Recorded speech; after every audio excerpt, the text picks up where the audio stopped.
Today is when it struck. 4 or 5 days, combination of fog. It was cold, so people put their home fires on. They put coal on their fires, open hearth, up through the chimney, and then of course you still had industry, factories, and all of that going on. So it really took us back to the mid 1800s and worse. It was, as you heard, people falling in the River Thames because they couldn't see where they were walking. And then the brilliant story we had of the blind man who helped people get home because only he could see in the smog. Eileen Ashworth in North Essex says, I remember coming home from school and using my father's handkerchief to stop breathing the smog in.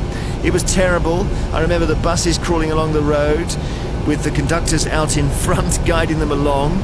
People don't believe you now, but you could not see your hand in front of your face. Isn't that amazing, Sal, this smog? Absolutely incredible. And by the way, Jeremy, before you ask, no, I don't remember it.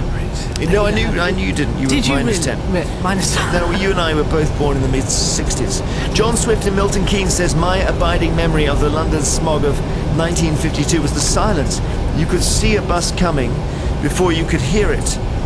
That's odd. The general hubbub of London was totally deadened by the thick air. So it stopped the noise of the bus travelling towards you, so you just had to watch out for the headlights. That must have been terrifying. Absolutely terrifying. Shirley Nisbet in Stoke Poges in Buckinghamshire says, I remember it well. I'd been married to my husband about a year.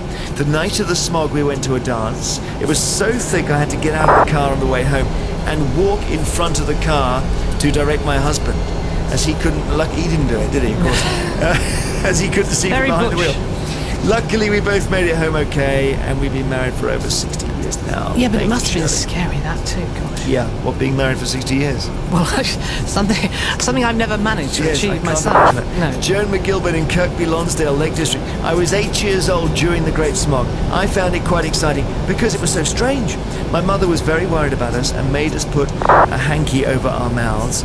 And when you took it off, it was a weird brown, yellow colour. Gosh. It seems like this was actually poisoning people, this stuff. Well, it was. I mean, a lot of people died. I remember my grandmother telling me about deaths in London as a result of it. Yeah, lots of them. John Morley in Ashbourne, Derbyshire says, as school kids we used to go out with lanterns to help the bus drivers. We'd line up and walk in front of the buses to help them get round certain bends because they couldn't navigate their way around. As children we thought it was all good fun, but then you would get home and you would hear on the radio about all the terrible deaths. Amazing, your memories of 1952 and the London smog and Sal. Yeah, and this is pretty weather-related as well today. Now, snow is affecting a great swathe of the eastern part of the country, really coming down from Aberdeen, coming down all the way to Norfolk, really. So that whole of the eastern side is snowy conditions. If it's not snowing at the moment, it may well do.